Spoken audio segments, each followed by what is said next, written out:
Hello, I'm Casper Leitch, and it's time for Hemp. This is a program that has been designed to put together the information, facts, and figures regarding the hemp, also known as marijuana plant. We're also trying to focus on the historical, past, and maybe even more so, should we say, economical past of this plant. Today, my guest is Chris Conrad. Chris Conrad is a leading spokesperson for America's new hemp/marijuana restoration movement. He is the national director of both the Business Alliance for Commerce and Hemp, also known as BACH, and the New Republic Agenda.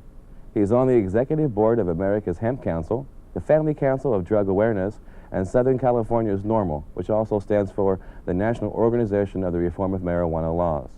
Chris is a recognized authority in the environmental, economic, civil liberties, social, medical, and political aspects of hemp/marijuana prohibition. He designed and edited Jack Hare's enlightening book on the uses and history of the hemp plant, The Emperor Wears No Clothes. Thank you for joining us, Chris. My pleasure, Casper. Can you tell us a little bit about the BACH organization, please? Sure. The Business Alliance for Commerce and Hemp was formed a couple of years ago by a group of investors and business people and activists who are concerned, and researchers who are concerned about the current trend of American politics, not only in terms of the suppression of civil liberties involved with the marijuana movement, of course, but with the suppression of the economic alternatives that are available by developing hemp. And we have basically four goals that we're working for. The first is the deregulation of commercial non-smoking uses of hemp for things like paper, fiber, fuel, food, things like this. The second is to restore the medicinal use and availability of hemp as a medicine or as an herbal user. And the next is to get back, to restore the civil liberties, the freedom of choice of the individual in terms of what they garden or what they choose to consume in their leisure time. And the final one is to develop a system of outlets and other kinds of ways of handling a domestic hemp industry that would be for consumption through smoking and so forth. Something along the lines of the wine industry, where the individual can grow it, or it could also be used. Yeah, I don't know, I've always gotten the impression that this movement is primarily an organization trying to get a bunch of old hippies together so they can get out there and legalize marijuana so they can smoke the brains out, you know? Mm-hmm. And what you're saying is a little different than that. One thing is that if there were a bunch of old hippies who got together and went out in the fields where they're growing commercial industrial hemp, they're not going to get to smoke their brains out because it's going to be, it contains so little THC that it wouldn't be good as a psychoactive substance or as an intoxicant or however you want to refer to it. It's a relaxational. Why is it that why do you mean by that? Is it a different kind of hemp plant than what you get high with? No, it's still a cannabis plant. Cannabis is, of course, a scientific name for it. Hemp is the American or English name for the plant. Marijuana is just an expression that William Randolph Hearst picked up from Mexico, and in fact, they don't even use it in Mexico. They call it mota down there, or cañamo. But marijuana was just like this slang word that we use nowadays, but it is the same plant. It's just a matter of how you cultivate it. If you were growing it very densely together, you get a lot of stem, a little bit of leaf, very little THC. If you spread it out more, you'll get more of the branching and flowers, and that's where your THC is. But isn't re-legalizing sending a wrong message to kids, especially? We're saying, all right, dudes, go out there, get high, party your brains out. We don't care. It sounds like it's sending a wrong message to me. Well, first off, prohibition isn't really about sending messages, it's about sending people to jail, and there's a big difference between these two things. If we're not saying that, for example, tobacco and alcohol, these are things that we don't condone as a society as such, but we do allow people to have that freedom of choice, especially adults. It's a way of simulating the difference between a child and adult, is that when you reach a certain age where you can consume alcohol and tobacco, that's considered toys of the adult, so to speak. And so marijuana will be placed similarly in a category like that. Yeah, but won't kids have easier access to it if you legalize it? Well, I would say actually less so. There are two reasons for this. One is because when we see countries like the Netherlands or Spain and countries where they have legalized marijuana for private use, they find that actually the use goes down, it hits a stable level in society, and part of that is because the mystique of doing something illegal is taken away. The other thing is that if it's being vended by someone who is a distributor who has a license on the line and pays fees, and they know if they sell it to children that they're going to lose their license and their distributorship, they're not going to do it. Whereas if it's in the hands of criminals who are attempting to make money by whatever hook or by crook they can do it, They don't care who buys it. Yeah, but we know that marijuana is a gateway drug, and that it leads to other drugs, and it leads to more damaging effects. It leads to all kinds of problems. If nothing else, it leads to lack of motivation, which then you have people not wanting to work, and therefore you even hurt the economy. I mean, I don't get it. Well, the National Education Association and the National Academy of Sciences both say that tobacco is the gateway drug. Virtually everyone who smokes marijuana has already experimented with tobacco and with alcohol by the time they get there. If you want to look at it in terms of addictive psychoactive substances, most people start off with sugar and chocolate, then they move on to tobacco, then they go to alcohol, then they start smoking marijuana. By then they're halfway into this pattern. The problem is a pattern of behavior of abusive dependency. That's where the problem is, not whether they smoked marijuana or not. Yeah, but you know, sugar is not as bad for you as smoking marijuana is. Well, sugar rots your teeth, and yeah, smoking marijuana doesn't. I mean, right off the bat, there's an obvious difference. But they say that, you know, lung cancer, it makes you sterile. It's a very dangerous thing, they say. Unfortunately, we have to deal with a lot of false studies right now. There's a lot of bad information that's being pushed around as if it were true. For example, the lung studies. 250,000 or so people a year die from tobacco-related lung problems. Not one person in history has ever died from smoking marijuana, and yet the government tries to tell us that marijuana is 50 times more dangerous, but it just obviously doesn't make sense. The brain damage thing had to do with killing some monkeys, that they suffocated the monkeys and they found they had brain damage. The fact that they used marijuana smoke to suffocate them, if they had done the same thing with a plastic bag, they would have found the same effect. These studies are not scientifically valid. They don't have control groups. They don't have replicatable evidence to support what they're saying. They're really not true. They're discredited. The only reason that these are even touted around right now is the fact that the DEA and groups like the Partnership for a Drug-Free America, which is, you see their ads on TV a lot saying, you know, that marijuana is this or that. Now, you notice they don't say anything bad about alcohol or tobacco, even though these are the most abused drugs in our society. The reason for that is because something around 60% of their funding appears to be coming from groups like Philip Morris, who have a vested interest in alcohol and tobacco. So they gain by saying that marijuana is bad, because you're talking about the gateway effect. What social behaviorists call the real phenomenon there is called drug switching, which is that people who tend to take one substance or another, that they'll use one, and when they use one, that they don't use the other one as much. And what happened in the 60s and the 70s is that as marijuana became more popular, consumption of alcohol and tobacco went down. And so these companies that are selling these products are now saying all these things, putting out these false reports about health damage from marijuana. Okay, now you've got all these wonderful facts and statistics, but you cannot ignore the fact that Alaska, after 15 years of having marijuana legalized, right, turned it around and made it a crime again to possess it. California has had 17 attempts to legalize with initiatives, the hemp plant, and they've all failed, you know? I mean, with the political climate as it is, how come you're out here pushing it like this? What makes you think someone's actually going to sit there and go, okay, this is true, let me see the deal? Well, no one said it was going to be an easy process. These are politically difficult times because there's a tendency towards repression on the part of our government, that they have the hard-line approach to a lot of things. However, the fact that for 17 years people have been trying to get it legalized here by the initiative process in California, well, what is a crime and what is a habit, I guess, is a question there, a personal choice, because you don't see murderers out there organizing to get murder legalized, or thieves out there organizing to get theft legalized. Criminal acts, we don't have political groups working for the legalization. In the case of marijuana, the fact that so many people are working for it shows you that this is a political issue.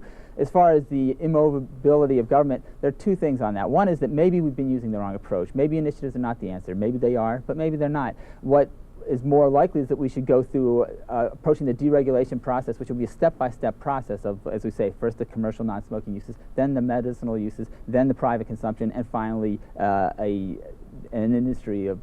But what happened in Eastern Europe is is a good example of what can happen. The pressure builds and builds. When the change comes, it comes very fast. I think we're talking about a change that could be as soon as 1 year, could be as far away as 5 years. But look how it took 1 month for the Berlin Wall to come down.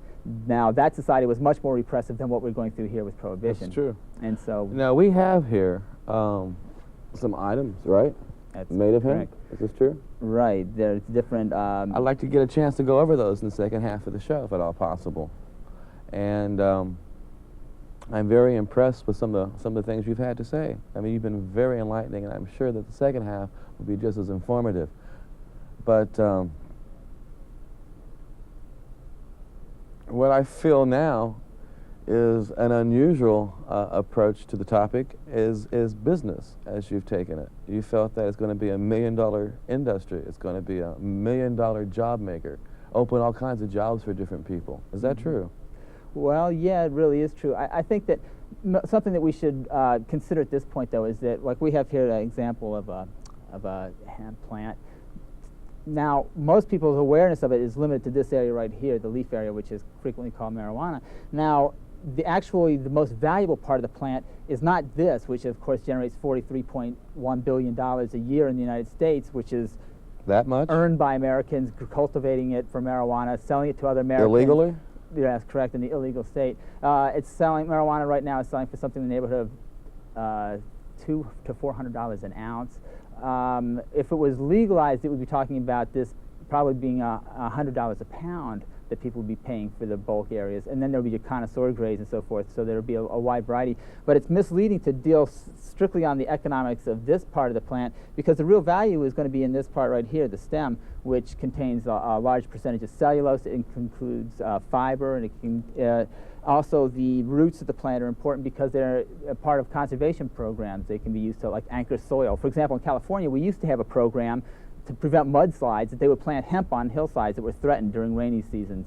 Okay. Now, we still have the same problem with the mudslides on the hill, but we can't grow hemp on the hillside to hold it in place. And the reason for that is because hemp can grow up to 20 to 30 feet within one growing season. It puts out approximately about as much root underground as it puts plant above ground, and so it puts down extremely strong anchoring roots that are, not only do they prevent the erosion, but they actually enrich the soil. Wow. No, I never would have been aware of that. Oh. Well, okay, so I can see some of your viewpoints, but still, you know, the creating of the jobs. Now, you got to take in consideration there's going to be some jobs lost, too, like the loggers who are cutting down the trees, because you talk about doing it for paper, right? Right. What are you going to do about those people? Well, you going to put them on welfare? Well, when the automobile was invented and people stopped using buggies, then the buggy drivers had to go out of business, and the people who made buggies went out of business. And what happened was the society made a transition into what we consider now as the modern era, where people learned how to drive cars, the buggy drivers learned other trades, the companies that had been making the buggies started to make automobiles and so forth. It's simply a matter of transition in society. We can't be anchored onto this basically a suicidal system that we have nowadays, which is based upon petrochemicals and poisonous substances. Wow. Well, learning here is quite a bit of an experience, I must say. And as I said earlier, we have a public service announcement I'd like to bring to you from the United States Department of Agriculture. We find this to be a very interesting approach from our government for our farmers. And I think this is their way of letting the world know exactly where they stand, at least back in 1942, when they originally released this during World War II to help with the war effort, should we say. So I hope you enjoy it. And when we come back, we'll spend more time with Chris.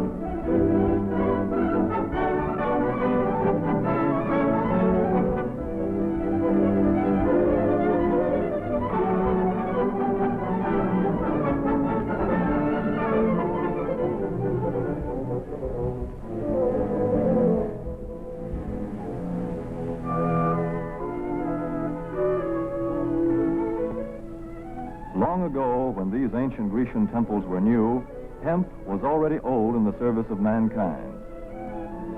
For thousands of years, even then, this plant had been grown for cordage and coarse cloth in China and elsewhere in the East. For centuries prior to about 1850, all the ships that sailed the western seas were rigged with hempen rope and sails. For the sailor, no less than the hangman, hemp was indispensable.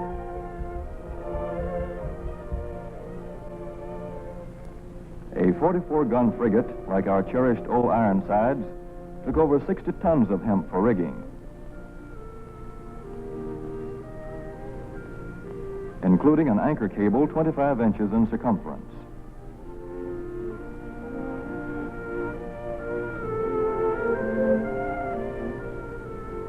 The Conestoga wagons and prairie schooners of pioneer days were covered with hempen canvas. Indeed, the very word canvas comes from the Arabic word for hemp. In those days, hemp was an important crop in Kentucky and Missouri. Then came cheaper imported fibers for cordage, like jute, sisal, and manila hemp, and the culture of hemp in America declined. But now, with Philippine and East Indian sources of hemp in the hands of the Japanese, and shipment of jute from India curtailed, American hemp must meet the needs of our Army and Navy as well as of our industries. In 1942, patriotic farmers, at the government's request, planted 36,000 acres of seed hemp, an increase of several thousand percent. The goal for 1943 is 50,000 acres of seed hemp. In Kentucky, much of the seed hemp acreage is on river bottom land such as this, along the Kentucky River Gorge. Some of these fields are inaccessible except by boat. Thus, plans are afoot for a great expansion of the hemp industry as a part of the war program. This film is designed to tell farmers how to handle this ancient crop, now little known outside Kentucky and Wisconsin. This is hemp seed. Be careful how you use it. For to grow hemp legally, you must have a federal registration and tax stamp. This is provided for in your contract. Ask your AAA committeeman or your county agent about it. Don't forget, hemp demands a rich, well-drained soil such as is found here in the bluegrass region of Kentucky or in central Wisconsin.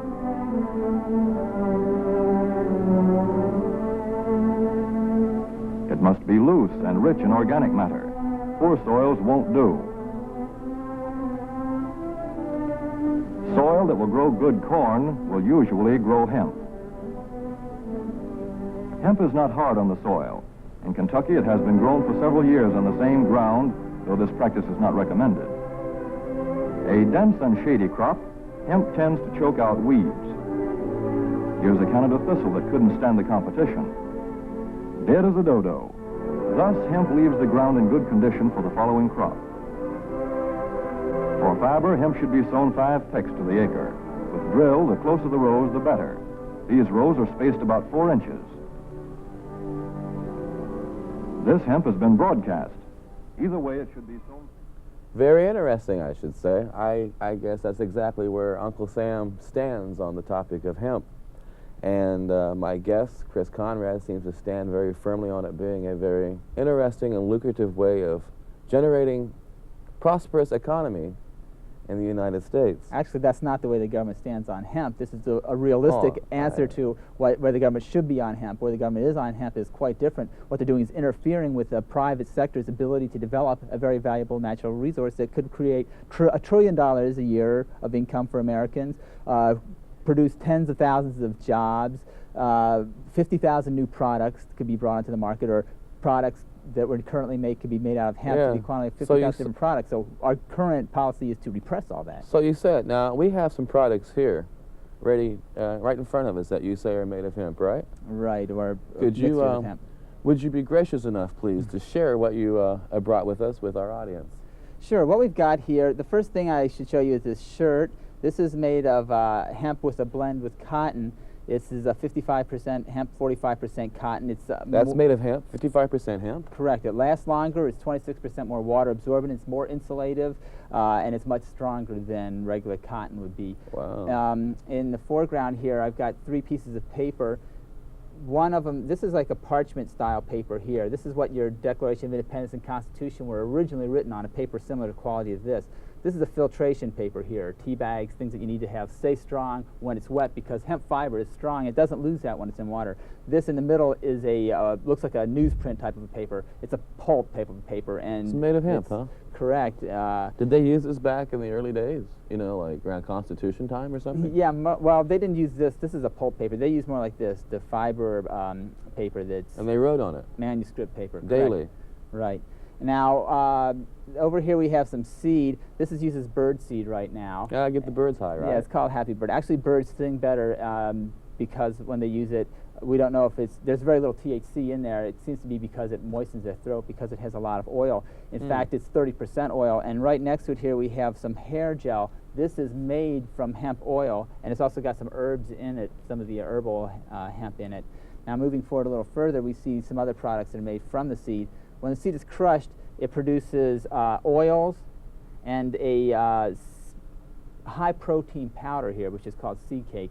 This is more nutritional than any other thing that we know of, excepting for soya. And in terms of digestibility, it's more digestible than soya. So it actually, when you look at parts of the world like northern Africa and Bangladesh and these areas where there's a lot massive starvation, a lot of that is a result of international laws that are preventing them from growing hemp for use as a food supply, which it has been for thousands of years for these countries. No, really? Yes, exactly. The law is the Single Convention Treaty of 1961 by the United Nations, and you notice that the big periods of starvation began in the mid-60s, late 60s, and continue on to today.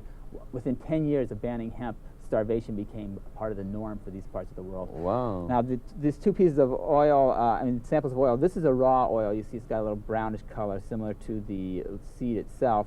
This, on the other hand, has been distilled, and so it's cleaner looking.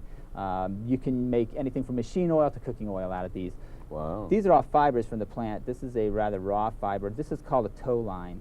Both of these are from Russian hemp. Russian hemp? Right. Now, this string here and this rope, they're both from Hungarian hemp.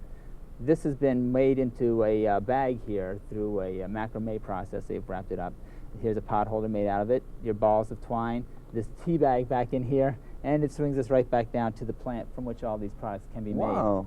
Okay, now if you can make all these things, that sounds grand, right? But aren't you going to have a problem with like re-educating and retooling the market for people learning how to work with hemp and construct with it? I mean, we know that to loom with cotton, you use, different type, a little bit different type loom than you do with hemp. If you're going to have your car running on methanol, right? Or is it methane? Methanol. Methanol. Yeah. Methane would replace natural gas. Okay, methanol. Then it means you got to turn the whole car over, turn the whole industry over, right? Not really. One of the strong points about it is it's a big incentive because there's billions and trillions of dollars of profit that can be generated, and very little retooling is actually required. For example, if the car needs a conversion unit, and then it can run on the methanol. But you wouldn't have to, for example, if you tried to make a hydrogen-powered car, you're talking about some major retooling. With a methanol-powered car, it's just a matter of one new part that needs to be put in to make it more workable. Are there any other plants that can make all these things and can do all these things? There are plants that can be used to do different parts of it, but as far as doing all of them, that's another matter. I wanted to get back to the other question about the retooling, though, because, for example, that's why they have the cotton blended in with the hemp here, because the looms are set up for a short fiber like cotton, and hemp has a long fiber, and so in order to make it work, all they did was blend it with the cotton, and they'll still get a lot of the benefits of the hemp, but without having to do the retooling that would otherwise have been required. You can make the oil, for example, is similar in quality to that made from jojoba plants. However, that's all you can make from jojoba, and it's a desert plant. It takes a long time to grow. Hemp grows copiously throughout the world. That's why we have these massive eradication programs, because it produces so much, and it can grow anywhere in the continental United States. Paper and fiber can be made out of things like canaf, or sugar cane can be used for making paper, for example, if you live in the tropics. But what you're saying, we don't live in the tropics. What you're saying is there's only one plant that you know of that can do all of these things in all of the climates. There's a lot of plants that can do one or the other of these things, but there's only one that can do it all and produce the amount of volume. If you want to go for fuel production, for example, that's going to take tons and tons of biomass. There's no plant that can do that on the continental United States excepting for hemp to produce a volume. Corn produces 1/10 as much. Okay, now when you're doing it for biomass, now you're saying that it does a cleaner thing to the air. I mean, the way you describe it almost like cleans the air while it's up there. And I can't imagine that. I mean, and yet we've got cars throwing our dinosaurs and shells up in the air, right? And would you say that there is a difference? Well, people have to understand, I don't know if this audience would know about what biomass is. Biomass is energy that's produced from living plant organisms, okay? There's a carbon that's in the living plants that's then converted into, through a process that makes it into anything from gasoline to charcoal instead of coal, to methanol and methane gases. You can make all kinds of energy from it. Now, the difference between these two things, you can make all those same sources of energy basically out of fossil fuels. However, that's from living things that were around millions of years ago, and the difference is that when you go to dig the fossil fuels out of the ground or whatever, you're talking about drilling, you're talking about strip mining, you're talking about pulling the stuff out of the ground, burning it, putting it into the air. Now, when you're going for a biomass, you have the crop. As the crop grows, it takes carbon dioxide out of the air and it puts out oxygen through a process known as photosynthesis. So you're constantly recycling the air, and that's where the cleaning up is concerned, and it also reverses the greenhouse effect. Okay, but now look, if, this is such a great thing. If hemp can do all these marvelous things, why aren't other countries jumping on the bandwagon and saying, well, we're going to grow hemp and we're going to make paper and fuel and fiber out of it? I mean, obviously America knows something that, you know, the rest of the world doesn't seem to know, right? Yes and no. First off, a lot of countries are doing things. For example, we mentioned that this stuff is here from Russia. These are from China. This is from Hungary. Czechoslovakia produces it. Yugoslavia produces it. We've got a lot of the world that does it. What the United States does is we control a lot of the technology needed to move into the next era of hemp agriculture and hemp commerce and the hemp trades, which we're suppressing. For example, the machine that breaks down the hemp was patented in 1936. Hemp was outlawed in 1937. Those patents were not released to the rest of the world where hemp was still being grown. I have just one more question, and make it short, please. What kind of timetable do you think we're on as far as making this legal? Well, it's inevitable in terms of the environmental and economic pressures against us. If we go into a depression or a heavy recession, it'll probably happen within the next couple of years. I would say anywhere from 1 to 5 years, depending upon the amount of resistance and the ability of the American people to understand not only the importance of this thing, but how the individual gains from it by more freedom, more choice, more products available, more job opportunities. Okay. Now, if anybody's interested in finding out more about BACH organization or the things that we have here made of hemp, there's a number and an address flashing in front of your screen. You can contact BACH at the number and address that's showing there, or you can contact the hemp organization, and there'll be somebody there to be happy to answer your questions. And I have really enjoyed having you as my guest today, Chris. I really have. Well, my pleasure, Casper. I hope to hear from some of your viewers. There's a lot more information, as you know, that we can't get out. Oh, I know. And I really, I mean, before meeting you, I had no idea, you know, of half of what you were telling me. And I hope the viewers find that to be true, too, with themselves. And if there's ever a chance to have you back on, I'd love to. Thank you. Thank you very much for joining us here for Time for Hemp. And I want to give a very nice thank you to the lady who made my wardrobe, Sherry Rose. And as any nice artist, she always signs her work, I must say. She's helped me to look good today. And I want to thank the people here who have worked very diligently in getting this production put together. And thank you for tuning in. We'll come back again pretty soon. And the next time we have a chance to chat, look for Casper Leitch, Time for Hemp.